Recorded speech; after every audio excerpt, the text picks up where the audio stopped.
بسم الله الرحمن الرحيم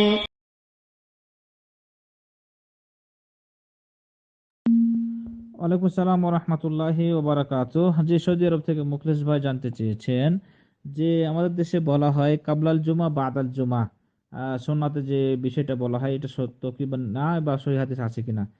জি সম্মানিত ভাই, কাবলাল জুমা বলতে কোনো কিছু নামাজ নাই। কাবলাল জুমা যে সুন্নাতের কথা বলা হয় এমন কোনো সহিহ হাদিস নাই। তবে তাহিয়াতুল মসজিদ পড়তে হবে, যদিও খুতবা চলা অবস্থায় হয় না কেন, আপনাকে তাহিয়াতুল মসজিদ পড়তে হবে, দুখুল মসজিদ পড়তে হবে। এখন দেখা গেল যে আপনি খুতবার আগে এসেছেন, তাহিয়াতুল মসজিদ 2 রাকাত পড়ার পর সময় আছে, তাহলে আপনি পড়েন, আরো নামাজ পড়তে পারেন, কোনো সমস্যা নাই। নফল নিয়াত করে নামাজ পড়তে পারেন, 2, 4, 6, 8 যতক্ষণ সমর্থনা কুলাবে। কিন্তু সুন্নাত কোনো নামাজ নাই, সুন্নাত নিয়াত করে পড়া যাবে না। তাহিয়াতুল মসজিদ 2 রাকাত আদায় করার পর আপনি বসে জিকির আজকার করতে পারেন, কোরআন তেলাওয়াত করতে পারেন, অথবা দাঁড়িয়ে নামাজও পড়তে পারেন নফল নিয়াত করে। কিন্তু সুন্নাত কোনো হাদিস নাই যে সুন্নাত নামাজ রাসূল সাল্লাল্লাহু পড়েছেন বা কোনো সাহাবী পড়েছেন। রাসূল সাল্লাল্লাহু আলাইহি সাল্লাম খুতবা চলা অবস্থায়ও এক সাহাবী এসে বসে গেছেন, তাকে বলছে তুমি কি নামাজ পড়েছো? তো রাসূল সাল্লাল্লাহু আলাইহি সাল্লামকে বললেন যে না, আমি নামাজ পড়িনি। তখন রাসূল বললেন তুমি দাঁড়াও, নামাজ পড়ো 2 রাকাত, সহিহ মুসলিমের হাদিস। সুতরাং বোঝা গেল যে এই নামাজ হলো তাহিয়াতুল মসজিদ। এই হাদিস থেকে বোঝা যায় না যে সুন্নাত পড়তে বলেছেন বা সুন্নাত পড়তে হবে। কিন্তু বাদাল জুমা 4 রাকাত সুন্নাত, যদি মসজিদে পড়েন 2 রাকাত করে, আর যদি বাসায় গিয়ে পড়েন তাহলে 2 রাকাত পড়লেই যথেষ্ট হবে, যা রাসূল সাল্লাল্লাহু আলাইহি সাল্লাম পড়েছেন, সহিহ হাদিস বলতেছে। আবার যদি মসজিদেও 2 রাকাত পড়েন তাহলে আদায় হয়ে যাবে, তবে 4 রাকাত পড়াটাই বেশি ভালো মসজিদে, আর বাসায় গিয়ে পড়লে 2 রাকাত পড়বেন। বাদাল জুমার সুন্নাতের কথা বলা হয়েছে, কিন্তু কাবলাল জুমা বলা হয়নি। অনেকে আবার এই ইহতিয়াতুল জোহর পড়ে, জুমার পরে 4 রাকাত, এটাও সহি নয়, এটা ঠিক নয়। আহ, আল্লাহ রাব্বুল আলামিন আমাদের সহিটা বোঝার তৌফিক দান করুন। জাযাকাল্লাহ খাইর। ওয়ালাইকুম সালাম ওয়া রাহমাতুল্লাহি ওয়া বারাকাতুহু। দুবাই থেকে এক ভাই জানতে চেয়েছেন যে মসজিদে দুনিয়াবি কথাবার্তা বলা যায় কিনা, ইসলাম কি বলে। জি সম্মানিত ভাই, এই মর্মে কোরআন এবং সহিহ হাদিস বলছে যে দুনিয়াবি কথাবার্তা মসজিদে বলা নিষেধ। মসজিদ তৈরি হয়েছে, বা মসজিদ হলো আল্লাহ তাআলার ঘর, সেখানে আল্লাহ তাআলার উদ্দেশ্যে ইবাদত হবে। সালাত আদায় করবেন, জিকির আজকার করবেন, কোরআন তেলাওয়াত করবেন, দ্বীনি আলোচনা করবেন। কিন্তু এখন আপনি জমির হিসাব শুরু করলেন মসজিদে, তাহলে কি হবে? জমি হিসাবের জন্য তার মসজিদ নয়, বা ব্যবসা বাণিজ্যের হিসাবের জন্য তার মসজিদ না। হ্যাঁ, প্রয়োজনে করতে পারেন, বৈধ কোনো ব্যবসা বা বৈধ কোনো কাম, দুনিয়াবি কাম হলেও সেটা প্রয়োজনে করতে পারেন। এমার্জেন্সি কোনো হিসাব নিকাশ, মসজিদের হিসাব নিকাশ করতে পারেন। কিন্তু আজব আজব যে দুনিয়াবি আমাদের দেশের যে মানুষ, নামাজ শেষ হলো, এখন শুরু হলো কার কয় বিঘা জমি, কার কত বিঘা জমিতে কি ফসল দিল, এইগুলো তো আর এখানে বলা ঠিক নয়। এই মসজিদ তো আর এই সমস্ত বিষয়ের জন্য না। আপনি বাইরে বের হয়ে কথা বলেন, দুনিয়াবি কথাবার্তা বাইরে বেরিয়ে বলেন। তো যাই হোক, মসজিদ হলো জিকির আজকারের জন্য, ইবাদত বন্দিকের জন্য, দুনিয়াবি কথাবার্তা, ফাহিশি কথাবার্তার জন্য নয়। এই জন্য দুনিয়াবি কথাবার্তা থেকে বেঁচে থাকতে হবে। জাযাকাল্লাহ খাইর। ওয়ালাইকুম সালাম ওয়া রাহমাতুল্লাহি ওয়া বারাকাতুহু। জি সৌদি আরব থেকে দেলোয়ার ভাই জানতে চেয়েছেন যে আপনি ইমামকে রুকু অবস্থায় পেয়েছেন, তো এখন কি রুকুতে চলে যাবেন, নাকি দাঁড়িয়ে আলহামদুলিল্লাহ পড়বেন, নাকি এই সূরা ফাতিহা অন্য কোনো সময় পড়বেন? জি সম্মানিত ভাই, এই ক্ষেত্রে আপনাকে করণীয় হলো যে রুকুতে চলে যাওয়া। ইমাম, আপনি বাইরে থেকে আসলেন, ইমাম দেখছেন যে ইমাম রুকুতে চলে গেছে, আপনি তাকবীরে তাহরিমার জন্য আল্লাহু আকবার বলবেন, এরপরে আবার রুকুর জন্য আল্লাহু আকবার বলে রুকুতে চলে যাবেন।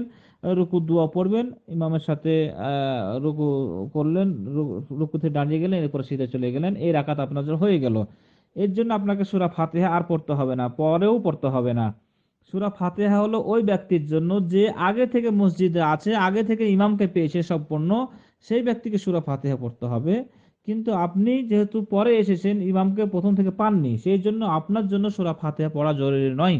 আপনি ইমামকে রুকু অবস্থায় পেয়েছেন, আপনার এই রাকাত হয়ে গেল, আর ফিরিয়ে রাকাত পড়তে হবে না, আর সূরা ফাতিহাও আর পড়তে হবে না। এর এখন দ্বিতীয় রাকাতে এখন আপনি সূরা ফাতিহা আপনি ইমামের পরে পড়বেন বা ইমামের সাথে পড়বেন। কিন্তু প্রথম যে আপনি এই ফাতিহা ছুটে গেল, এর জন্য আর পরে পড়তে হবে না, আপনার এই রাকাত হয়ে যাবে। জাযাকাল্লাহ খাইর। ওয়ালাইকুম সালাম ওয়া রাহমাতুল্লাহি ওয়া বারাকাতুহু। হেলাল ভাই মালয়েশিয়া থেকে জানতে চেয়েছিলেন যে যারা আমাদের মাঝ থেকে চলে গেছে, দুনিয়া ছেড়ে চলে গেছে, পিতা মাতা আত্মীয় স্বজন অথবা যারা জীবিত আছে তাদের জন্য কিভাবে দোয়া করতে পারি। জি সম্মানিত ভাই, তাদের জন্য দোয়া করবেন, আল্লাহুম্মা গফির লিল মুসলিমিনা ওয়াল মুসলিমাত ওয়াল মুমিনিনা ওয়াল মুমিনাত আল আহইয়াই মিনহুম ওয়াল আমওয়াত। হে আল্লাহ, তুমি আমাদের জীবিত মৃত্যু সকল মুমিন মুমিনাদেরকে তুমি ক্ষমা করো। এভাবে দোয়া করতে হবে। আর খাস দোয়া পিতামাতার জন্য, রব্বির হামহুমা কামা রব্বায়ানি সাগীরা। মৃত্যু হোক অথবা জীবিত হোক, জীবিত থাকলেও তাদের জন্য এই দোয়া করা যায় যে রব্বির হামহুমা কামা রব্বায়ানি সাগীরা। অথবা মৃত্যুবরণ যদি করে থাকে তাদের জন্য এই দোয়া করা যায় যে রব্বির হামহুমা কামা রব্বায়ানি সাগীরা। আর আত্মীয় স্বজন তাদের জন্য এই দোয়া, আল্লাহুম্মা গফির লিল মুসলিমিনা ওয়াল মুসলিমাত, এই দোয়াটা যেটা বললাম। আরও দোয়া আমভাবে দোয়া করবেন, হে আল্লাহ, বাংলাতে বলবেন, হে আল্লাহ, আমাদের পিতামাতা যারা জীবিত আছে, আত্মীয় স্বজন যারা জীবিত আছে তাদেরকে সুস্থ রাখো, ইমানের ওপর রাখো, ভালো রাখো, সলাত আদায় করার তৌফিক দাও সুস্থ শরীরে। আর যারা মৃত্যুবরণ করেছে তাদেরকে তুমি ক্ষমা করো। মৃত্যু ব্যক্তিদের জন্য আপনার করণীয় হলো দোয়া করা, দান খায়রাত করা, সদকা করা। এটাই হলো আপনার কাজ। তো এখন দোয়া করবেন বেশি বেশি যে আল্লাহ তাদেরকে ক্ষমা করো। যে ভাষাতে পারেন আপনি ক্ষমা করো আল্লাহ। মানে আপনি যে ভাষাতে বলতে পারেন, যে বাংলাতে বলেন, আরবিতে বলেন, যে হে আল্লাহ তুমি তাদেরকে ক্ষমা করো, তাদেরকে মাফ করো, তাদেরকে জান্নাত দাও। এভাবে আপনি তাদের জন্য দোয়া করবেন। হ্যাঁ, আর আরবিতে পারলে তো করবেনই, যেগুলো বললাম। আরও দোয়া আছে কিছু, সে দোয়া, সেই সমস্ত দোয়া সাধারণ মানুষ সকলের জন্য করা যায় আর কি। জাযাকাল্লাহ খাইর। ওয়ালাইকুম সালাম ওয়া রাহমাতুল্লাহি ওয়া বারাকাতুহু। জি, আলী হোসেন ভাই সৌদি আরব থেকে জানতে চেয়েছেন যে অনেকে বন্ধু বান্ধব আমাদের সাক্ষাতের সময় বা কথা বলার সময় বলে যে আমাদের জন্য দোয়া করিও, তখন বলা হয় যে ফি আমানিল্লাহ। তো এই ফি আমানিল্লাহ বলা যাবে কিনা, সহিহ হাদিস দ্বারা কোনো সাব্যস্ত আছে কিনা? জি সম্মানিত ভাই, এই মর্মে কোনো হাদিস আছে বলে আমার জানা নেই। কোনো হাদিস যে ফি আমানিল্লাহ বলা হয়েছে, রাসূল সাল্লাল্লাহু আলাইহি ওয়াসাল্লাম বলেছেন বা সাহাবীগণ বলেছেন কেউ দোয়া চাইলে বা সাক্ষাতের সময় বা বিদায়ের সময়। তো সালফে সালিহিন বলছেন যে যদিও এই ধরনের কোনো হাদিস নাই, কিন্তু অর্থের কোনো ব্যাঘাত ঘটবে না বা বিশ্বাস বা আকীদার কোনো বিপরীত হবে না, সেই হিসাবে বলা যায়। যেমন সালেহ ইবনে উসাইমিন উনি বলছেন যে লা বাস বিহা, এই সমস্ত কালেমা ফি আমানিল্লাহ, মা'আস সালামা, এ ধরনের কথা বললে ভুল হবে না, কোনো সমস্যা নাই। তবে উচিত হলো যে যখন কোনো ব্যক্তি বিদায় নিবে তখন তার জন্য দোয়া করা। আমরা তার জন্য ফি আমানিল্লাহ বা অন্য কিছু শব্দ না উল্লেখ করে যদি তার জন্য দোয়া করি, যে এইভাবে দোয়া রাসূল সাল্লাম বলতেন যে আস্তাউদিল্লাহ দিনাকা ওয়া আমানাতাক ওয়া খাওয়াতা আমালিক, এভাবে দোয়াটা বলা যায় উত্তম বেশি, যেহেতু এটা হাদিস দ্বারা সাব্যস্ত। এরপরও যদি কেউ বলে যে ফি আমানিল্লাহ, ফি আমানিল্লাহ শব্দের অর্থ হলো যে আল্লাহর নিরাপত্তায়, অর্থাৎ আল্লাহ তোমাকে নিরাপদে রাখুন, এভাবে অর্থটা হয়ে থাকে। এই জন্য অনেকে বলছেন যে এটা বললে কোনো সমস্যা হবে না বা ভুল হবে না, বললে বলতে পারে। জাযাকাল্লাহ। ওয়ালাইকুম সালাম ওয়া রাহমাতুল্লাহি ওয়া বারাকাতুহু। জি, এক ভাই জানতে চেয়েছেন যে যখন ইকামত দেওয়া হয়, ইকামতের শেষে লা ইলাহা ইল্লাল্লাহ মুয়াজ্জিন যখন বা যিনি ইকামত দেন যখন তিনি বলেন, তখন মুক্তাদিগণ শেষে মানে তার লা ইলাহা ইল্লাল্লাহ বলার সাথে সাথেই বলে লা ইলাহা ইল্লাল্লাহ, অর্থাৎ হাক্কান লা ইলাহা ইল্লাল্লাহ মুহাম্মাদুর রাসূলুল্লাহ, এভাবে বলে থাকে। আসলে এটা বলা যায় কিনা? জি না, এটা এভাবে বলা যাবে না। হাদিস বলছে যে মুয়াজ্জিন যা বলবে তোমাদেরকে তাই বলতে হবে, আযানে হোক ইকামতে হোক, শুধুমাত্র হাইয়া আলাস সালাহ হাইয়া আলাল ফালাহ জায়গা ব্যতীত। অর্থাৎ হাইয়া আলাস সালাহ হাইয়া আলাল ফালাহ এর জায়গাতে এখানে বলতে হবে লা হাওলা ওয়ালা কুওয়াতা ইল্লা বিল্লাহ। আর বাকি মুয়াজ্জিন যা বলবে তাই আপনাকে বলতে হবে। তো ইকামতের ক্ষেত্র সে সর্বশেষ বাক্য কি লা ইলাহা ইল্লাল্লাহ, সুতরাং শুধু লা ইলাহা ইল্লাল্লাহ বলবেন। হাক্কানও বলার প্রয়োজন নাই, হাক্কান বলার কোনো হাদিস নাই, এবং লা ইলাহা ইল্লাল্লাহ মুহাম্মাদুর রাসূলুল্লাহ পুরোটা বলতে হবে, এটারও কোনো দলিল নাই। সুতরাং মুয়াজ্জিন যা বলবে সেটাই বলতে বলেছেন, তাই শুধু লা ইলাহা ইল্লাল্লাহ বলবেন।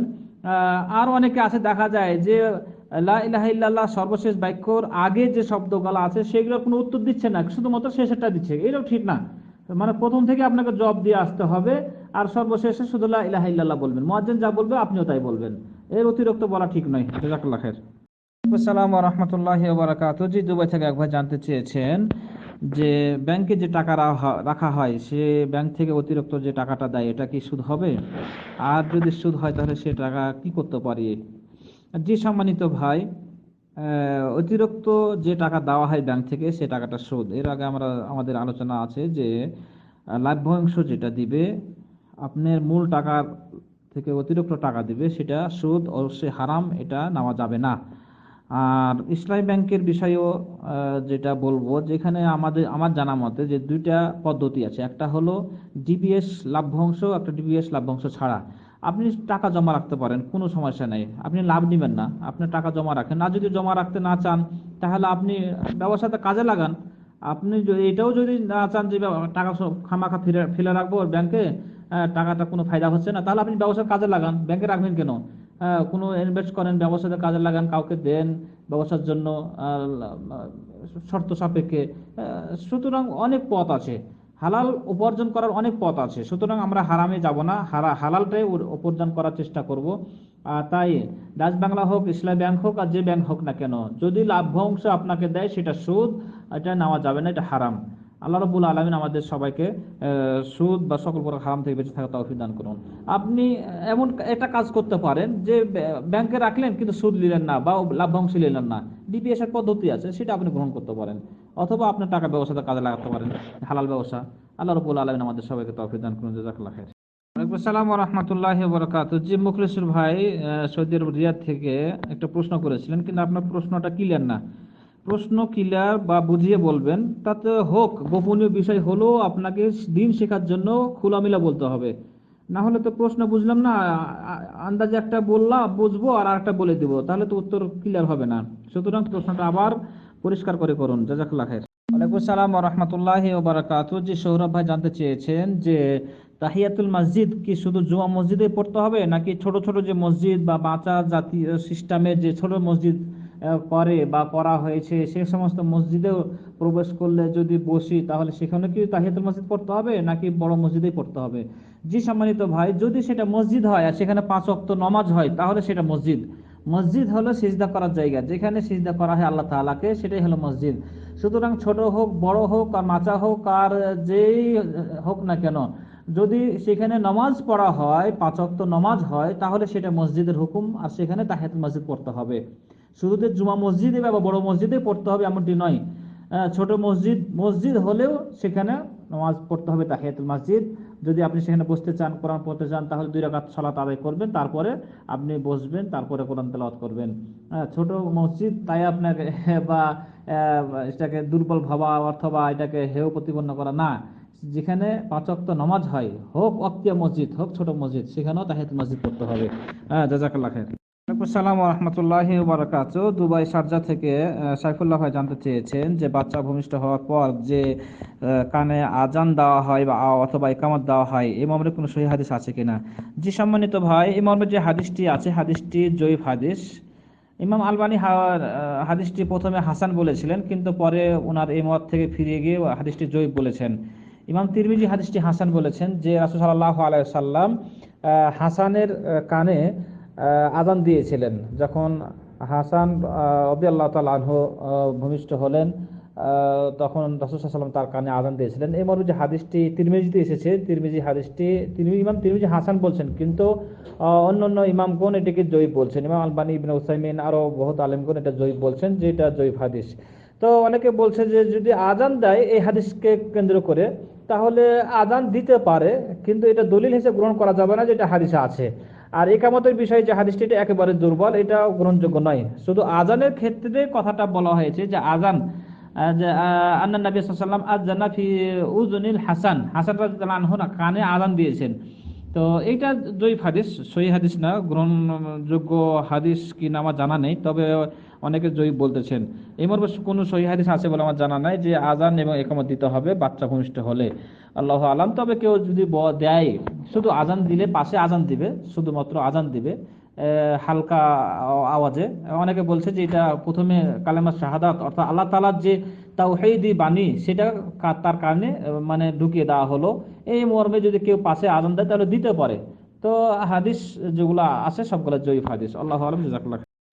ওয়ালাইকুম আসসালাম ওয়া রাহমাতুল্লাহি ওয়া বারাকাতুহু। যে এক ভাই কাতার থেকে সম্ভবত ইসমাইল ভাই জানতে চেয়েছেন যে বন্ধুর প্রশ্ন, তিনি বিদেশে আছেন আর বাড়িতে, দেশের বাড়িতে বাবা মা ছাড়া কেউ নাই মুহরিম, তাই বাবা মা তার কাছে অনুরোধ করছে যে যেন দেশে চলে যায়।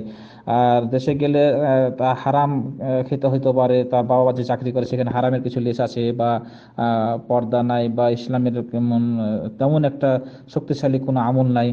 তো সে কি করতে পারে? যে সম্মানিত ভাই, এক্ষেত্রে আমি কি বলবো, যদি বাবা মা বলে যে আমার বিদেশে টাকা প্রয়োজন নাই, যেহেতু আমাদের যে ইনকাম করি সেটাই যে যথেষ্ট, আর আমি তোমার খরচ চালাবো, সব কিছু করবো, দেশে থাকলে ভালো হবে, বাড়ি দেখাশোনা, সেই ক্ষেত্রে বিবেচনা সে করবে। আর যদি দেখে যে বাবা হারাম খাচ্ছে আর পর্দা নাই, সেই ক্ষেত্রে যদি সে বিদেশে থাকে, তাহলে তো আরো তারা পাপে লিপ্ত হয়ে গেল। এই জন্য দেশে যাওয়া তার জন্য ভালো, যদি দেশে কোনো সমস্যা না হয়, ইনকামের বৈধ পথে ইনকাম করবে, আর বাবাকে বোঝাবে যে হারাম ছাড়তে হবে, আর মাকে বোঝাবে পর্দা করতে হবে, বা সঠিক পথে চলতে হবে। তাহলে এটা তার জন্য দাওয়াতি কাজের ক্ষেত্রে ভালো হবে। উভয়টাই, যে আপনার ইনকামও হালাল পথে করবে, আর বাবা মার কেও বোঝাবে, এবং দাওয়াতি কাজে হবে ইসলামী শরিয়ত মোতাবেক চলার। এটা তার জন্য কল্যাণ হবে। আর যদি বিদেশে থেকে যায়, শুধু টাকা ইনকাম করলো আর দেখা গেল ওদিকে ওরা পাপ করতে থাকলো, তাহলে তো তার জন্য এটা কল্যাণ নয়। সেই জন্য কাছে থেকেই দাওয়াতি কাজ চালিয়ে যাওয়ার জন্য অনুরোধ করছি। জাযাকাল্লাহ খায়ের। ওয়ালাইকুম আসসালাম ওয়া রাহমাতুল্লাহি ওয়া বারাকাতুহু। সৌদি আরব থেকে দেলোয়ার ভাই দুটি প্রশ্ন করেছিলেন, যে আপনি এক হিন্দুর সাথে নাস্তা করতে পারেন কিনা, আপনার রুমমেট বা আপনার সাথে ডিউটি করে, শুধুমাত্র তার সাথে নাস্তা করতে পারেন কিনা, আর বেতুর নামাজ এক রাকাত ডেলি পড়া যায় কিনা। জি সম্মানিত ভাই, নাস্তা করতে পারেন, তবে আপনার ইচ্ছা আশা থাকবে যে আপনি তার সাথে বন্ধুতালি করবেন, এই নিয়ত করে যে আপনি তাকে যেন ইসলামের দাওয়াত দিবেন, মুসলমান হওয়ার জন্য বলবেন, ইসলামী কিতাব দিবেন, বই দিবেন, যেন সে আকৃষ্ট হয় ইসলামের দিকে, আর সে ইসলাম গ্রহণ করে। এই নিয়ত করে আপনি তার সাথে খান, উঠেন, একসাথে থাকেন, কোনো সমস্যা নাই। কিন্তু দুনিয়াবী স্বার্থে তার সাথে বনতালি করা যাবে না। আর সর্ব অবস্থায় বলা হয়েছে যে হিন্দু খ্রিস্টান এদের রাস্তা সংকীর্ণ করে দেওয়ার জন্য। আপনি যদি প্রশস্ত করে দেন দুনিয়ার স্বার্থে, তাহলে এটা মুসলমানের পরিচয় নয়। সুতরাং আপনি তার সাথে সম্পর্ক করেন, একসাথে খেতে পারেন, এই নিয়ত করে যে না, আমি ইসলামের দাওয়াতটা তার কাছে পৌঁছাতে পারি, মাঝে মধ্যে কথা বলবো, মাঝে মধ্যে ইসলামের বাণী শোনাবো, তাহলে ঠিক আছে। আর যদি না পারেন, সম্ভব না হয়, তাহলে আপনি তার কাছ থেকে দূরে থাকেন। আপনি তার কাছ থেকে দূরে থেকে আপনি নিজে আলাদা খেলেন বা আলাদা থাকলেন, এটাই আপনার জন্য কল্যাণ হবে। কারণ আপনি যদি তার দিকে প্রভাবিত হয়ে যান, তাহলে আপনার ঈমান নষ্ট হয়ে যাবে। কারণ তাদের মূর্তি পূজা করবে, তাদের ধর্মীয় অনুষ্ঠান পালন করবে, তাদের অশ্লীল বেহায়াপনা সকল প্রকার ছবি এই সেই দেখবে, তখন আপনার ঈমান নষ্ট হয়ে যাবে। এই জন্য সমর্থ হলে, ক্ষমতা হলে, দাওয়াত দেওয়া সম্ভব হলে আপনি তার সাথে সম্পর্ক রাখেন, আর যদি সম্ভব না হয় আপনার পক্ষে, তাহলে আপনি তার কাছে দূরে থাকেন। আর হ্যাঁ, বেতুর নামাজ এক রাকাত যদি আপনি ডেইলি পড়েন, কোনো সমস্যা নেই, পড়তে পারেন। যেহেতু বেতুর মানে বিজোড়, এক থেকে শুরু হয় বিজোড়, সেই হিসাবে আপনি পড়তে পারেন, কোনো সমস্যা নেই। জাযাকাল্লাহ খায়ের। ওয়ালাইকুম আসসালাম ওয়া রাহমাতুল্লাহি ওয়া বারাকাতুহু। জি মুখলেসুর রহমান ভাই সৌদি আরব থেকে জানতে চেয়েছেন যে আমাদের ছেলে সন্তান যখন ভূমিষ্ঠ হয়, তখন কি করণীয়, সুন্নাত কি কাজ আছে। জি সম্মানিত ভাই, সুন্নাত কাজ হলো যে ছেলে হোক মেয়ে হোক, ভূমিষ্ঠ হলে নাম রাখতে হবে, আর 7 দিনের দিন আকিকা দিতে হবে। নাম আগে রাখতে পারেন বা আকিকার দিনও রাখতে পারেন। নাম রাখতে হবে, আকিকা দিতে হবে, আর সেই দিন চুল ফেলাইতে হবে। ছেলে হোক মেয়ে হোক, চুল ফেলাই দিতে হবে। আর চুল সময় পরিমাণ চাঁদি পারলে দান করতে হবে, ওয়াজিব নয়, যদি সম্ভব হয় দান করবেন। বাস এতটুকু। এরপরে ছেলের খাতনা করতে হবে। ছোট অবস্থায় এখনো করা যায়, 1 সপ্তাহ পর, 2 সপ্তাহ পর, বা কিছুদিন দেরিতে করা যায়। এ হলো সুন্নাত নিয়ম। বাকি যে করা হয় আমাদের দেশে, হুজুর ডাকা হয়, হুজুরের কাছ থেকে নাম রাখার জন্য একটা অনুষ্ঠান করা হয়, এই ধরনের কথা বা এই ধরনের শরীয়ত বিরোধী, এটা ঠিক নয়। এই হলো যে নাম রাখতে হবে, আকিকা দিতে হবে, চুল ফেলাইতে হবে, পারলে চাঁদি দান করতে হবে চুল সম পরিমাণ, আর ছেলের খাতনা দিতে হবে। মেয়ের খাতনার ব্যাপারেও বলা হয়েছে যে কেউ যদি মেয়ের খাতনা দেয়, দিতে পারে। বর্তমানে যে মানে অবৈধ না বা অজীবও না, দিলে দিতে পারে। বর্তমানে অনেক ডাক্তার বলতেছে যে তাদের খাতনা দিলে অনেক সমস্যা থেকে তারা, রোগ থেকে বেঁচে থাকবে আর কি। এই জন্য যেহেতু ছেলে হোক মেয়ে হোক, দিতে পারে। জাযাকাল্লাহ খাইর। ওয়ালাইকুম আসসালাম ওয়া রাহমাতুল্লাহি ওয়া বারাকাতুহু। দুবাই থেকে একবার জানতে চেয়েছেন যে মোহরানা সম্পর্কে। মোহরানা যেটা আমাদের দেশে বাঁধা হয়, আদায় না করার নিয়ত করে একটা বাইন্ডিং এ রাখার জন্য মোহরানা লক্ষ লক্ষ টাকা বাঁধা হয়। আসলে শরীয়ত এটা কি বলে? জি সম্মানিত ভাই, এটা শরীয়তে হারাম বলে। মোহরানা হলো একজন মেয়েকে যে আপনি বৈধ করবেন, তার সাথে মিলামেশা করবেন, এটা এটা হলো মোহরানার মাধ্যমে একটা বৈধ করে নেওয়া। তো এখন মোহরানা বাঁধলেন, আদায় করলেন, এটা একটা ধোঁকা হয়ে গেল, বিয়ের ক্ষেত্রে একটা ধোঁকা। সে ধোঁকাবাজ, যারা এই ধরনের কাজ করে তারা হলো ধোঁকাবাজ। সুতরাং মেয়ে বা স্ত্রীকে মোহরানা আদায় করতেই হবে আপনাকে, এটা আদায় করতে হবে, ফরজ এটা। ধোঁকা দিয়ে বা একটা কৌশল করে বাইন্ধে দিবেন আর আদায় করবেন না, এটা ধোঁকাবাজের মধ্যে অন্তর্ভুক্ত। সুতরাং মোহরানা যেটাই বাঁধেন না কেন আদায় করতে হবে। আর যেটা পারবেন না সেটা মোহরানা বাঁধবেন কেন? ওই ব্যান্ডিং, এটা তো শয়তানি কাজ হয়ে গেল। তার মানে বোঝা যাচ্ছে যে হয় মেয়ের মধ্যে কোনো দুর্বলতা আছে অথবা ছেলের ভিতরে দুর্বলতা আছে। এই জন্য ডিমেন্ড এত বা মোহর এত, যাতে করে ভবিষ্যতে ছাড়াছাড়ি না হয়। এটা তো ধোঁকা একটা। এই জন্য বিয়ে করতে হবে সেরকম মেয়ে দেখে, আহ, পরিষ্কার দিনদার, যাতে করে আপনার খিদমত করে এবং তার ভিতরে কোনো দোষ ত্রুটি নাই, সেই দেখে শুনে বিয়ে করতে হবে। গোপন কিছু রাখলে তো হবে না। যারা গোপন রাখে, সমস্যা যারা মনে করে, তারাই এই ধরনের কাজ করে। সুতরাং এই ধরনের কাজ করা যাবে না। বিয়ে দেখে শুনে করতে হবে। দেখে নেবেন। আর সব কিছু দেখে দিনদার কিনা সেই সমস্ত দেখে আপনি বিয়ে করবেন। অর্থ সম্পদ দেখে বা সুন্দর দেখে, বংশ দেখে বিয়ে করবেন, এই বিয়ে টিকবে না, বা এই ধরনের বিয়েতে সমস্যা হবে ফ্যামিলিগতভাবে, পরিবারের মধ্যে। সুতরাং দিন দেখে বিয়ে করেন, তাহলে কোনো সমস্যা নাই। 5 টাকা মোহর দেন, সেটাতেও সে খুশি হয়ে যাবে। আল্লাহ রাব্বুল আলামিন আমাদের সবাইকে মোহরানা যেটা সেটা আদায় করতে তৌফিক দান করুন। জাযাকাল্লাহ খাইর। ওয়ালাইকুম সালাম ওয়া রাহমাতুল্লাহি ওয়া বারাকাতুহু। কাতার থেকে ইহসান ভাই জানতে চেয়েছেন সহসিজদা দেওয়ার পদ্ধতি সম্পর্কে, যে সহসিজদা কিভাবে দিতে হবে, যেটা আপনি বললেন সেটা ঠিক আছে কিনা। জি সম্মানিত ভাই, সহসিজদা 3টি কারণে দিতে হয়। 1 নম্বর কারণ হলো নামাজে যদি কম হয়ে যায় তাহলে সহসিজদা দিতে হবে। আর নামাজে যদি সন্দেহ হয়ে যায় 2 নম্বর, তাহলেও সহসিজদা দিতে হবে। আর এই 2টি কারণে সহসিজদা দিতে হবে সালাম ফিরার পূর্বে, অর্থাৎ তাশাহুদ, দুরূদ শরীফ, দোয়া মাসুরা পড়ার পর সালাম ফিরার আগে 2টা সাজদা দিবেন। সাজদা থেকে উঠলেন, এরপরে সালাম ফিরবেন। এইটা হলো এই 2টি কারণে। আর 3 নম্বর যেটা কারণ, নামাজ যদি বেশি হয়ে যায় তাহলে সালাম ফিরার পরে সহসিজদা দিতে হবে। সালাম, তাশাহুদ, দোয়া, দুরূদ শরীফ, দোয়া মাসুরা বা আরো যে দোয়াগুলো পড়লেন, এরপর সালাম ফিরে নেবেন। সালাম ফিরার পরে 2টা সহসিজদা দিবেন। সুজদা থেকে উঠে আবার সালাম ফিরতে হবে। স্বাভাবিকভাবে ছেড়ে দিতে হবে না। মানে সালাম ফেরার পর 2টা সহসিজদা দিবেন, সহসিজদা দিয়ে সিজদা থেকে যে উঠলেন, এরপরে সালাম, ডানে বামে সালাম ফিরে তারপরে আপনি নামাজ সম্পন্ন করবেন। এই হলো মানে সহি পদ্ধতি সহসিজদা দেওয়ার। 3টি কারণে দিতে হয়, তার মধ্যে 2টি কারণ সালাম ফিরার আগে সহসিজদা দিতে হয়। আর একটি কারণ নামাজে যদি বেশি হয়ে যায়, 4 রাকাত নামাজ 5 রাকাত হয়ে গেছে, অথবা রুকু সিজদা বেশি হয়ে গেছে, তাহলে আপনাকে সালাম ফেরার পরে সহসিজদা দিতে হবে, 2টি সহসিজদা যেভাবে বললেন। এরপরে সালাম ফিরাতে হবে, আবার ডবল সালাম হোক, তাতে কোনো সমস্যা নেই। জাযাকাল্লাহ খাইর। ওয়ালাইকুম সালাম ওয়া রাহমাতুল্লাহি ওয়া বারাকাতুহু। জি শাহজাহান ভাই জানতে চেয়েছিলেন যে উযু করার পরে উযুর অঙ্গ প্রত্যঙ্গ মুছার ব্যাপারে কোনো বিধান আছে কিনা, মুছা যায় কিনা। জি সম্মানিত ভাই, এই ব্যাপারে শরীয়ত বলছে যে যদি উযু করার পর আপনি গামছা দিয়ে বা টিস্যু দিয়ে মুছে নেন, তাতে কোনো সমস্যা নেই।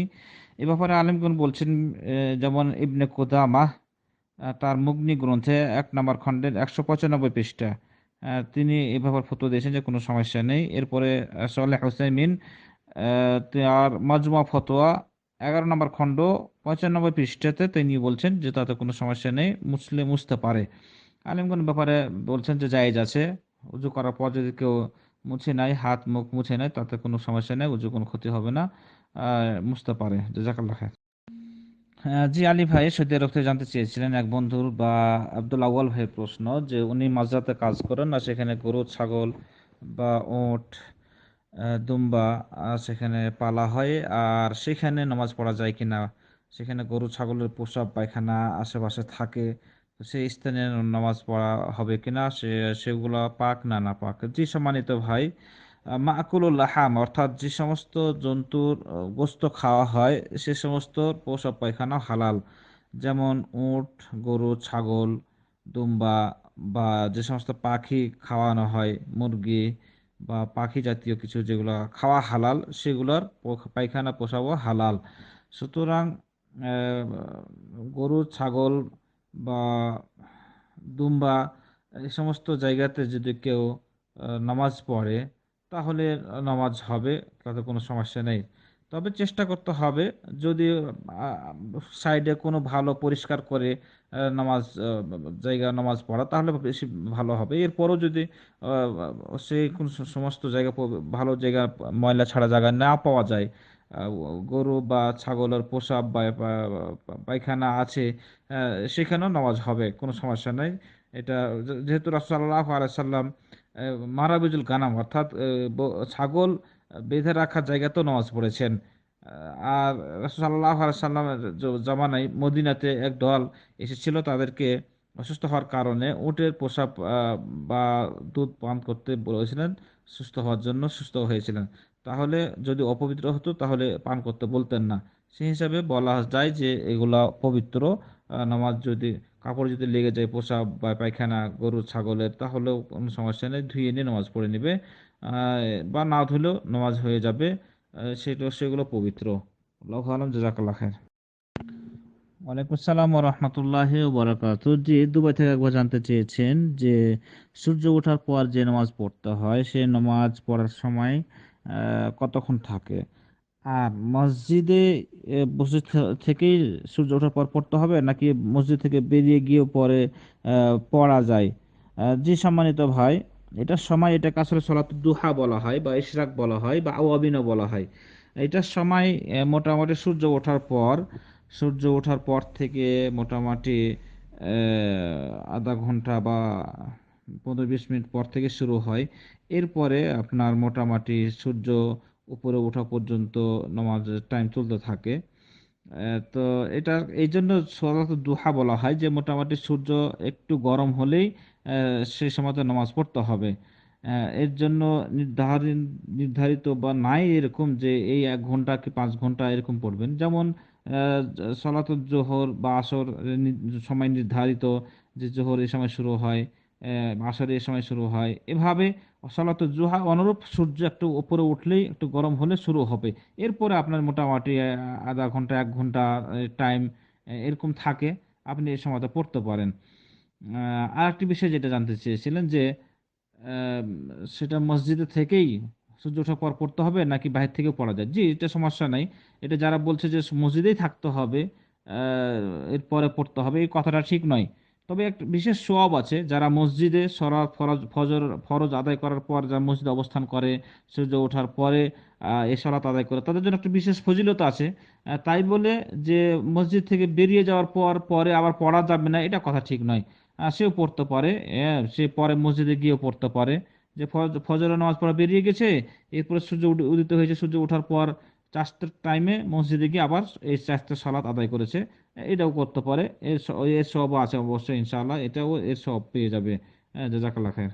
ওয়ালাইকুম আসসালাম ওয়া রাহমাতুল্লাহি ওয়া বারাকাতুহু। বাংলাদেশ থেকে এক ভাই জানতে চেয়েছেন রাফুল ইয়াদাইন সম্পর্কে, যে রাফুল ইয়াদাইন সম্পর্কে যে সমস্ত হাদিস রেফারেন্স সহ আছে, সেগুলো হাদিস নাম্বার জানতে চেয়েছেন। জি সম্মানিত ভাই, আমি হাদিস পড়ছি না, কিন্তু আপনাকে বলছি যে এই সমস্ত কিতাবে হাদিসগুলো পাবেন। যেমন সহিহ বুখারী কিতাবুল আজান, অনুচ্ছেদ 83, হাদিস নাম্বার 776। এরপরে সহিহ মুসলিম কিতাবুস সালাত, অনুচ্ছেদ 9, হাদিস নাম্বার 390। আপনি এই হাদিসগুলো সহিহ হাদিস, বুখারী হাদিস, মুসলিম হাদিস। রাফুল ইয়াদাইন রাসূল সাল্লাল্লাহু আলাইহি ওয়াসাল্লাম কয় জায়গাতে করেছেন? 4 জায়গাতে রাফুল ইয়াদাইন করেছেন, তা পরিষ্কার সহিহ বুখারীর কিতাবুল আজান, অনুচ্ছেদ 83।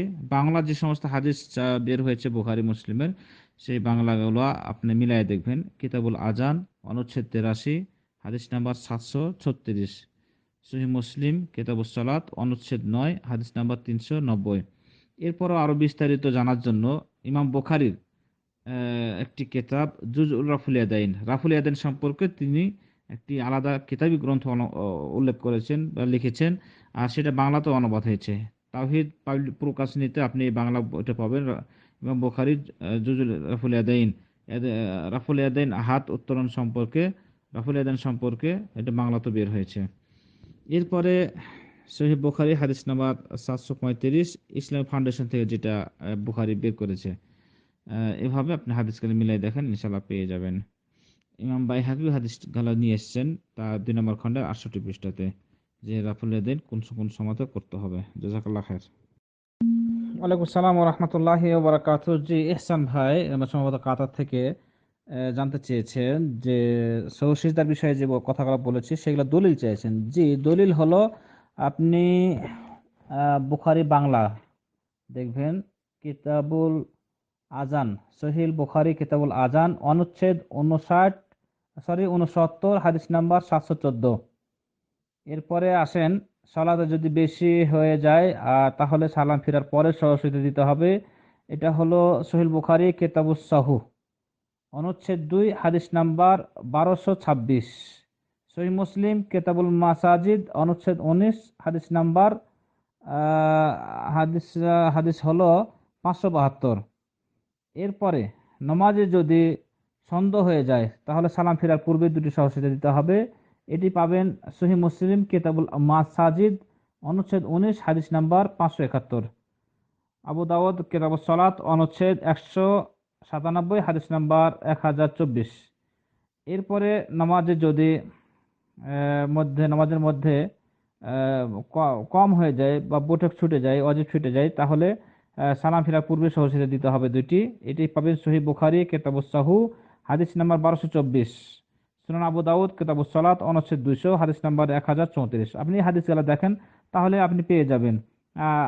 বর্তমানে বাংলা বের হয়েছে, বাংলা গলা যদি আপনি পড়েন তাহলে দলিল আলেমের কাছ থেকে জানতে হবে না, আপনি নিজেই দলিল পেয়ে যাবেন।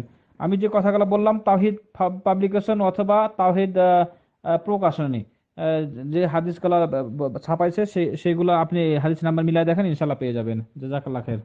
ওয়ালাইকুম সালাম ওয়া রাহমাতুল্লাহি ওয়া বারাকাতুহু। যে কুয়েত থেকে এক ভাই জানতে চেয়েছেন যে মোহরানার টাকা, আগে আমরা দিন সম্পর্কে জানতাম না, 5 লক্ষ 10 লক্ষ 8 লক্ষ করে মোহরানা বেঁধেছে। তো এখন এই মোহরানার টাকা স্ত্রী যদি স্বেচ্ছায় মাফ করে দেয় তাহলে সেটা মাফ হবে কি না, নাকি সেটা পুরোটাই আদায় করতে হবে? জি সম্মানিত ভাই, আসলে যতটুকু ক্ষমতা আছে আপনার, যতটুকু দিতে পারবেন ততটুকু মোহরানা বাঁধতে হবে। মোহরানা আদায় করাটা ফরজ। মোহরানা মাফ করে নিব এই নিয়ত করে 5 লক্ষ 10 লক্ষ মোহরানা বাঁধাটা হারাম, এটা সম্পূর্ণ নাজায়েজ। এর জন্য আপনাকে গুনাহগার হতে হবে। কেন আপনি এত টাকা মোহরানা বাঁধলেন যেটা দিতে পারবেন না? মোহরানার মাধ্যমে আপনার স্ত্রীকে আপনি হালাল করবেন, সুতরাং মোহরানা আদায় করার নিয়ত থাকতে হবে। আর যাই হোক, স্বেচ্ছায় যদি কোনো স্ত্রী মাফ করে দেয় তাহলে সেটা মাফ হয়ে যাবে, তবে কোনো প্রকার ইঙ্গিতে বলা যাবে না যে আমি এত টাকা কেমন করে তোমাকে দিব। তার সামনে ধরনের কথা বললে সে তখন একটা তার ভিতরে দয়া ময়া আসবে, তখন মাফ করে দিবে, এটা হারাম। মানে ইঙ্গিতে তাকে, মানে সরাসরি না বলে ইঙ্গিতে বলতেছেন কেমন করে দিব বা কেমন করে টাকা সংগ্রহ করব, তার সামনে আপনি বলতেছেন, তখন তাকে সে মাফ করতে বাধ্য। এটা এটা এটা জায়েজ হবে না, এটা তাকে আপনাকে দিতে হবে, আদায় করতে হবে। আর কোনো দিন তাকে যদি বলেননি মোহরানা বেঁধেছেন যে পরে দিব নিয়াত করে, কিন্তু দিতে পারতেছেন না, কোনো একদিন হঠাৎ করে স্ত্রী আপনার বলছে যে না তোমাকে আমার মোহরানা যেটা বাধা হয়েছে সেটা মাফ করে দেবেন, সেটা আলাদা কথা, সেটা ভিন্ন কথা। কিন্তু কোনো প্রকার ইঙ্গিতও করা যাবে না তার সামনে মাফ চাওয়ার জন্য। আল্লাহ রাব্বুল আলামিন আমাদের হেফাজত করুন। জাযাকাল্লাহ খাইর। ওয়ালাইকুম আসসালাম ওয়া রাহমাতুল্লাহি ওয়া বারাকাতুহু। ইতালি থেকে আব্দুল আজিজ ভাই দুইটি প্রশ্ন জানতে চেয়েছেন। একটি হলো যে নামাজে দাঁড়িয়ে সূরা ফাতিহা বলার পর অন্য সূরা পড়ার আগে ভুলক্রমে রুকুতে যাওয়ার উপক্রম হয়েছে, যায়নি, হাত ছেড়ে দিয়েছে, কিন্তু যখন সে রুকুতে যাচ্ছে তখন হঠাৎ করে মনে পড়েছে যে না অন্য সূরা পড়েনি, আবার সে দাঁড়িয়ে অন্য সূরা পড়লো, তাহলে তার নামাজটা হবে কি না? আর একটি হলো যে কোনো ব্যক্তি যদি কাউকে আত্মসাৎ করে থাকে বা অন্যায়ভাবে টাকা নিয়ে থাকে, তাহলে সেই টাকাটা তাকে ফিরিয়ে না দিয়ে তার সেই টাকা অথবা তার চেয়ে বেশি আল্লাহর পথে দান করা যায় কি না তার নিয়ত করে। যে সম্মানিত ভাই, প্রথম যেটি সেটি হয় নামাজ হয়ে যাবে, কোনো সমস্যা নাই। তবে যদি সে রুকুতে চলে যেত অন্য সূরা না পড়ে, তা তো কোনো সমস্যা ছিল না, নামাজ হয়ে যাবে। সূরা ফাতিহা শুধু পড়ে নামাজ হয়ে যাবে, অন্য সূরা যদি নাও পড়ে ইচ্ছাকৃতভাবে ছেড়ে দেয় তাতে কোনো সমস্যা নাই, নামাজের কোনো ক্ষতি হবে না, এই জন্য সহজদাও দিতে হবে না। তো ঠিক আছে, ওটা নামাজ হয়ে যাবে। আর দ্বিতীয় রইল যে অন্যের টাকা বা অন্যের সম্পদ বা অন্যের হক আদায় না করে যদি দান করে দেওয়া হয় তার চাইতে বেশি যেটি সে মেরে খেয়েছে, তাহলে হবে কিনা? না, এটা হবে না, কোশ্চেন কাল হবে না। যদি সে জীবিত থাকে আর জানে সে, তাহলে তার কাছে হক ফিরিয়ে দিতে হবে। যদি এটা জায়েজ হয় তাহলে মানুষ সুযোগ পেয়ে যাবে যে এখন আমি মানুষের কাছে আত্মসাৎ করব, যখন আমার কোটি কোটি টাকা হবে আল্লাহর পথে দান করে দেবো, তাহলে তো আমি পার পেয়ে যাব। না, এটা হতে পারে না। হকুল ইবাদ, মানুষের বা বান্দার হক আল্লাহ তাআলা ক্ষমা করবেন না। বান্দার হক তার কাছে পৌঁছে দেওয়ার চেষ্টা করতে হবে, চেষ্টা না, তার কাছে পৌঁছে দিতে হবে, তাহলে আল্লাহ তাআলা ক্ষমা করবে। সে যদি ক্ষমা করে তাহলে আল্লাহ ক্ষমা করবে, নচেত নয়। আর যদি সে জীবিত না থাকে তাহলে তার আত্মীয় স্বজন যারা আছে তাদের কাছে হলেও সেটা পৌঁছে দেওয়ার চেষ্টা করতে হবে। কারণ বান্দার এটা হক, তার হক নষ্ট করে রেখেছেন, তার ব্যথা সে জানে। যখন তার হক নষ্ট করেছেন, তাকে যে দুঃখ দিয়েছেন, কষ্ট দিয়েছেন, সেই দুঃখ কষ্ট কি সে ভুলে গেছে? সুতরাং তার কাছ থেকে ক্ষমা চান, তার কাছ থেকে মাপ চান। তার ভিতরে যে দুঃখ কষ্ট আছে সেটা দূর হোক, তাহলে তাহলে আল্লাহ তাআলা ক্ষমা করবে। সুতরাং তার কাছে তার হক পৌঁছে দিতে হবে, অথবা তার আত্মীয় স্বজনের কাছে পৌঁছে দিতে হবে, সে যদি না থাকে। এই তারপরে আল্লাহ তাআলার কাছে ক্ষমা চাইতে হবে, আল্লাহ তাআলা ক্ষমা করবেন ইনশাআল্লাহ। জাযাকাল্লাহ খাইর। ওয়ালাইকুম আসসালাম ওয়া রাহমাতুল্লাহি ওয়া বারাকাতুহু। সাইফুল ভাই কুয়েত থেকে জানতে চেয়েছেন যে বৃষ্টির কারণে জুমার সালাতের সাথে আসরের সালাত জমা করা যাবে কিনা। জি না, জুমার সাথে আসরের সালাত জমা করা যাবে না। জোহর আসর জমা করা যায় বা মাগরিব এশা জমা করা যায়, বৃষ্টির কারণে বা সফরে বিশেষ কারণে জমা করা যায়। কিন্তু জুমার যেহেতু আলাদা একটা হুকুম, এ ব্যাপারে আলাদা আয়াতই নাজির হয়েছে। জোহর আলাদা, জুমা আলাদা। জোহরের সাথে জুমার সম্পর্ক না, বা আসরের সাথে জুমার সম্পর্ক না। জোহরের সাথে জুমার সম্পর্ক হতে পারে, যেহেতু হুকুম আছে জোহর আসর একসাথে জমা করা, কিন্তু জুমা আসর না। জুমার যেহেতু হুকুম আলাদা, তার খুতবা আছে রাকাত 2 রাকাত, সেই হিসাবে সেটা ভিন্ন হুকুম বা ভিন্ন সালাত, আর আসরটাও ভিন্ন। সুতরাং জুমার সাথে আসরের জমা করা যাবে না। সফরে থাকলেও জুমাকে জুমার সাথে সময়ে পড়তে হবে, আসরকে আসরের সাথে পড়তে হবে বা আসরের সময় পড়তে হবে। জাযাকাল্লাহ খাইর। ওয়ালাইকুম আসসালাম ওয়া রাহমাতুল্লাহি ওয়া বারাকাতুহু। দুবাই থেকে এক ভাই জানতে চেয়েছেন যে বিবাহর সময় মোহরানা আদায় করতে পারেননি, তো এখন কিভাবে আদায় করবেন।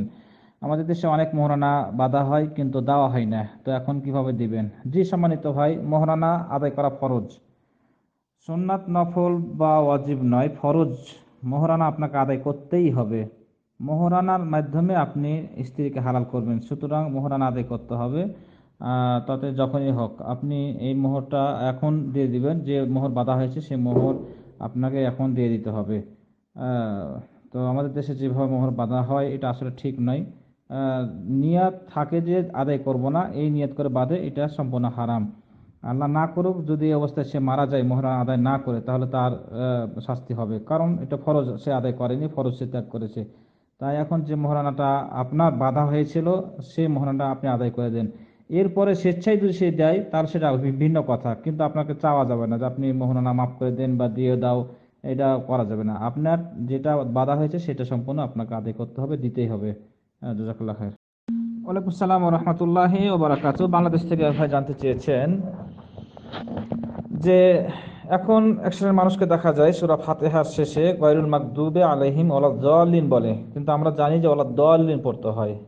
তো এই বিষয়ে কোনটি সঠিক সেটি জানতে চেয়েছেন। জি সম্মানিত ভাই, আরবি হরফের যতগুলো অক্ষর আছে তার মধ্যে সবচেয়ে কঠিন অক্ষর এটা, সদ দদ। জদ না দদ, এটা উচ্চারণ করা খুব কঠিন। এ বিষয়ে যারা কারি, বড় বড় কিরাত বিষয়ে যারা গবেষক করেছেন তারাও এই বিষয়টা নিয়ে হিমশিম খায়। এটা সবচেয়ে কঠিন শব্দ, অক্ষর খুব কঠিন। তো এই জন্য এটা উচ্চারণ হুবাহুব করা আমাদের পক্ষে সম্ভব নয়। তবে আমরা বলবো যে এটা সরাসরি জদও না আর দদও না। আমাদের দেশে যেটা জল্লিন আর দল্লিন বলে একটা মানে ফিতনা আছে, সেটা এইসব বিষয় নিয়ে ফিতনা করে থাকে, কিন্তু আসলে আসলে ইবাদতে নাই। কিন্তু এই ধরনের ফিতনা করার কোনো প্রয়োজন নেই।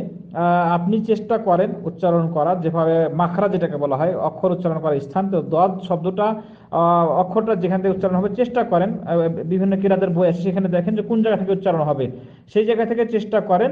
ইনশাআল্লাহ চেষ্টা করতে থাকেন, না পারলে ইনশাআল্লাহ আল্লাহ তাআলা ক্ষমা করবেন, কিন্তু চেষ্টা করতে হবে। এর জন্য ফিতনা করা যাবে না, এই অক্ষর উচ্চারণের জন্য ফিতনা সৃষ্টি করা যাবে না। উচ্চারণ করতে থাকেন একটা, ইনশাআল্লাহ আল্লাহ তাআলা কবুল করবেন। তবে দদ আর জদ এর মাঝামাঝি উচ্চারণ হবে শব্দটি, সরাসরি যদও না সরাসরি দদও না, মাঝামাঝি উচ্চারণ হবে। চেষ্টা করতে হবে ওয়ালাদ-দাল্লিন, ওয়ালাদ-দাল্লিন এভাবে উচ্চারণ করার চেষ্টা করতে হবে। আল্লাহ রাব্বুল আলামিন আমাদের সঠিক বুঝে তৌফিক দান করুন। জাযাকাল্লাহু খাইর। ওয়ালাইকুম আসসালাম ওয়া রাহমাতুল্লাহি ওয়া বারাকাতুহু। সাইফুল্লাহ ভাই শারজাহ থেকে জানতে চেয়েছেন যে আমরা যে জমিন বন্ধক নিই বা দিই, যতক্ষণ পর্যন্ত সে টাকা দিতে না পারবে ততদিন পর্যন্ত জমিন নিজে আবাদ করে খায়, অতঃপর টাকাটাও ফিরিয়ে নিই। তো শরীয়তের দৃষ্টিকোণ থেকে এটা কতটুকু জায়েজ? জি সম্মানিত ভাই, এ সম্পর্কে এর আগে আলোচনা হয়েছে, এটা সম্পূর্ণ হারাম। এটা সুদ, কাবিরা গুনাহ, বড় গুনাহ। এটা বন্দুক না, এটা এটা মানে মানুষের হক নষ্ট করা, আর দ্বিতীয়ত চুরি বলা যায়, বা ডাকাইতি বলা যায়। চুরি তো না, ডাকাইতি মানে সামনাসামনি কিছু ছিনতাই করে নেওয়া, সেটাই হলো এটা। বন্দুক সিস্টেম হলো যেটা আপনার কাছে আমার জমা রাখবো, সেটা আপনি সেভাবেই রাখতে হবে, সেভাবে আপনাকে সেটা আবাদ করতে পারবেন না, সেটা আপনি ভক্ষণ করতে পারবেন না, সেটা আপনি ব্যবহার করতে পারবেন না কিছু বিষয় ছাড়া। তো বন্দুক হাদিসের ভাষায় যেটা রেহেন, সেটা হলো যে আমার টাকার প্রয়োজন, আপনাকে আমি একটা মোবাইল দিলাম, যে যতদিন পর্যন্ত আপনাকে এই টাকা ফিরিয়ে দিতে না পারো ততদিন পর্যন্ত আপনার কাছে এই মোবাইলটা থাকবে। হ্যাঁ, কিন্তু আপনি এই মোবাইল ব্যবহার করতে পারবেন না। টাকা ফিরিয়ে দেবো, মোবাইল আপনি ফিরিয়ে দিবেন, মোবাইল ব্যবহার করা আপনার জন্য জায়েজ নয়। তো জমিনের বিষয়ে যেটা আমরা করি, যে জমিনে আবাদও যা ফসল আছে সেটাও নিচ্ছি, আবার টাকাও ফিরিয়ে নিচ্ছি। হ্যাঁ, হুবাহু সে টাকাও ফিরিয়ে নিচ্ছি, আবার জমিন থেকে যেটা ফসল আছে সেটাও নিচ্ছি, এটা সম্পূর্ণ হারাম, এটা জায়েজ নয়। সুতরাং এই জমিনের বন্ধক পদ্ধতি আমাদের দেশে যেটা করা হয়, সেটা গরিবদেরকে ধ্বংস করার জন্য, আর এটা এক প্রকার ডাকাতি। এই ধরনের শরীয়তে জায়েজ নয়, এটা সম্পূর্ণ হারাম, কাবিরা গুনাহ, এটা থেকে বাঁচতে হবে। আল্লাহ রাব্বুল আলামিন আমাদের বেঁচে থাকার তৌফিক দান করুন। জাযাকাল্লাহু খাইর। ওয়ালাইকুম আসসালাম ওয়া রাহমাতুল্লাহি ওয়া বারাকাতুহু। জি আব্দুল আজিজ ভাই এটা লিখে জানতে চেয়েছিলেন যে ওযুর শুরুতে বিসমিল্লাহ বলতে ভুলে গেলে যদি দেখা যায় যে হাত ধোয়া হয়েছে কবজি পর্যন্ত বা কুলি করা হয়েছে, তখন যদি মনে হয়, তাহলে কি আবার পুনরায় বিসমিল্লাহ বলে শুরু করবেন নাকি কি করবেন? জি সম্মানিত ভাই, বিসমিল্লাহ শুরুতে বলতে হয়। বিসমিল্লাহ যদি কেউ ইচ্ছাকৃতভাবে বিসমিল্লাহ ছেড়ে দেয়, তাহলে তাকে আবার ফিরিয়ে উজু করতে হবে, তার উজু হবে না। আর যদি সে ভুলে যায়, ভুলবশত ছুটে গেছে, উজুর পর মনে হয়েছে বা উজু করা অবস্থায় মনে হয়েছে, তাহলে আর তাকে ফিরিয়ে উজু করতে হবে না, তার উজু হয়ে যাবে ইনশাআল্লাহ। কিন্তু দেখা যাচ্ছে যে আপনি হাত ধুচ্ছেন, কবজি পর্যন্ত যে হাত ধুতে হয় শুরুতে, সে হাত ধুচ্ছেন, অথবা কুলি পর্যন্ত গিয়েছেন, হঠাৎ করে মনে পড়েছে, তাহলে সে আপনি ফিরিয়ে আবার উজু করতে পারেন। যেহেতু শুরুর দিকেই আছেন, তাহলে সে বিসমিল্লাহ বলে শুরু থেকে উজু করতে পারেন। আর যদি দেখা যাচ্ছে যে অর্ধেক হয়ে গেছে, তাহলে আর প্রয়োজন নেই, যেটা ভুলবশত হয়ে গেলে আর কোনো সমস্যা নেই, উজু হয়ে যাবে ইনশাআল্লাহ। জাযাকাল্লাহু খাইর। ওয়ালাইকুম আসসালাম ওয়া রাহমাতুল্লাহি ওয়া বারাকাতুহু। যে আরেক ভাই জানতে চেয়েছিলেন যে আমাদের দেশে একটা কথা প্রচলন আছে যে বাচ্চাদের উচ্ছিষ্ট খাওয়া খাওয়া যায় না।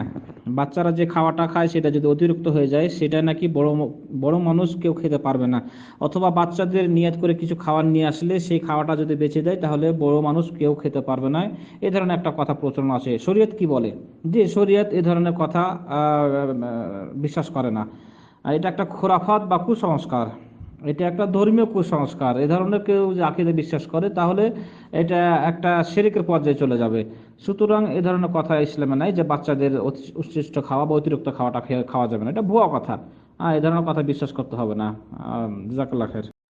ওয়ালাইকুম আসসালাম ওয়া রাহমাতুল্লাহি ওয়া বারাকাতুহু। কুয়েত থেকে এক ভাই জানতে চেয়েছেন যে আপনারা কুয়েতে থাকেন, আর আপনাদের পাশে কিছু বাঙালি ভাই আছে, মাজরা করে বা সবজি চাষ করে, তো তাদের কাছ থেকে সবজি চেয়ে নিয়ে আসেন আর সেটা খান, তো এটা জায়েজ আছে কিনা? জি সম্মানিত ভাই, যদি এই এই মাজরার বা এই জমিনের মালিক কোনো সমস্যা না করে, যে বাঙালি ভাই চাষাবাদ করে, সবজি করে, যদি তার কোনো ক্ষতি না হয় বা সমস্যা না হয়, অথবা তার উপরে কোনো চাপ না আসে, যে কাউকে সবজি দিলে ওই ধরনের চাপ আসবে, যদি কোনো ধরনের সব চাপ না থাকে তাহলে আপনি সেটা নিতে পারেন, সেই আপনাকে দিতে পারে।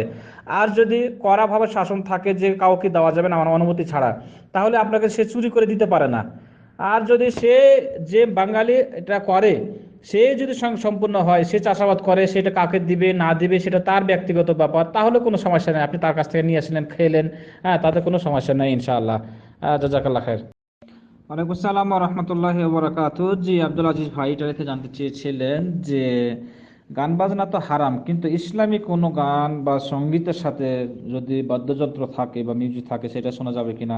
জি না, সেটাও শোনা যাবে না, সেটাও হারাম। গান বাজনা, বাদ্যযন্ত্র বা মিউজিক, হ্যাঁ, হারাম। তাতে ইসলামী নাম দিয়ে হোক আর অন্য কোনো নাম দিয়ে হোক। হ্যাঁ, যেটা লাব্বাইক আল্লাহুম্মা লাব্বাইক, এটা তো দোয়া, এটা হলো তালবিয়া, এটা তো কোনো গজল বা গান নয়, এটা হলো তালবিয়া। তো এটার সাথে যারা মিউজিক দিয়েছে বা যন্ত্র দিয়েছে, আপনার বাজনা দিয়েছে, এটা সম্পূর্ণ বেয়াদবি কাজ করেছে। এটা আল্লাহ তাআলার নামের সাথে সে একটা অপমানজনক একটা কাজ করেছে।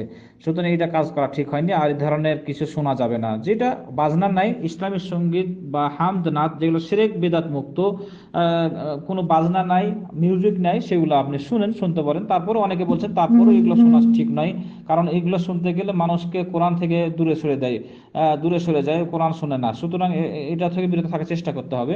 আর ওগুলো তো একেবারে হারাম।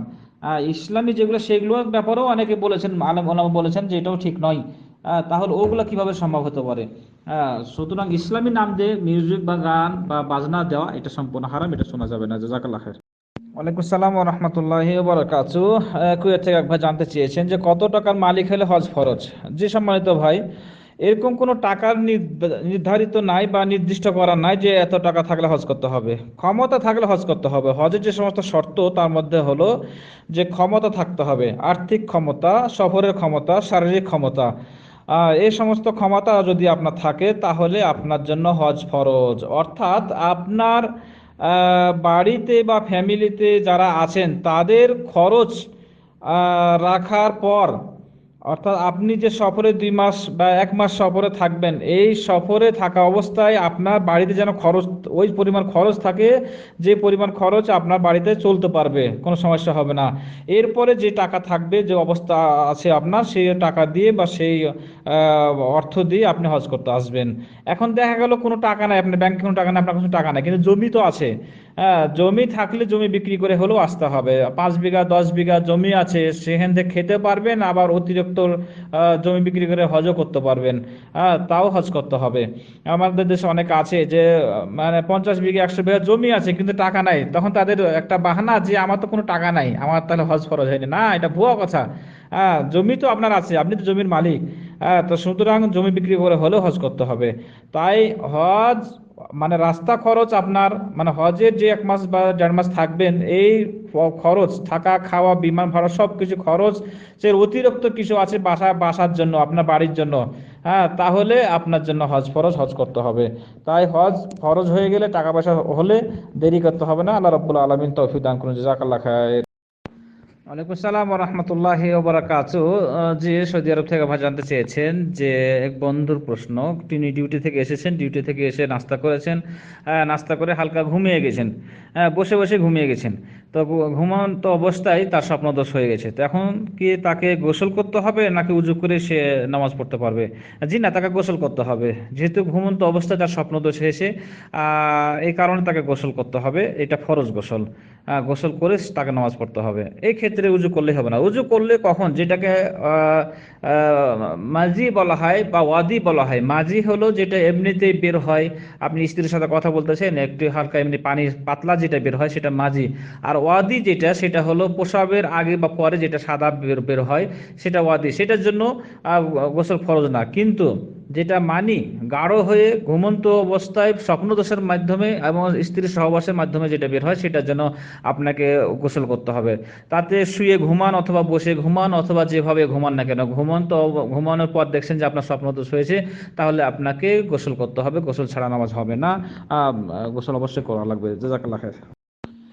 ওয়ালাইকুম আসসালাম ওয়া রাহমাতুল্লাহি ওয়া বারাকাতুহু। আবু শাহিদ ভাই দুবাই থেকে জানতে চেয়েছেন যে মাগরিব বা অন্য কোনো নামাজ, এশা বা মাগরিবের শেষ রাকাতে শুধু ফাতিহা পড়তে হয়, তো দেখা গেল যে আমি বাইরে থেকে আসলাম আর শেষ রাকাত ইমামকে পেলাম।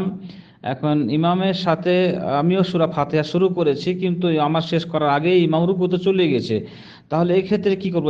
সূরা ফাতিহা পুরো শেষ করব নাকি রুকুতে চলে যাব? জি সম্মানিত ভাই, এ ব্যাপারে একটু ইখতিলাফ আছে। কেউ বলছেন সূরা ফাতিহা পুরো শেষ করতে হবে, কেউ আবার অনেকে বলছেন, অধিকাংশই আলেমগণ বলছেন যে না, ইমামের ইত্তেবা করার কারণে আপনাকে যে অবস্থায় আপনি ইমাম চলে যাচ্ছে আর আপনার ফাতিহা শেষ হয়নি, তাহলে আপনাকে ফাতিহা ছেড়ে দিয়ে ইমামের সাথে চলে যেতে হবে রুকুতে।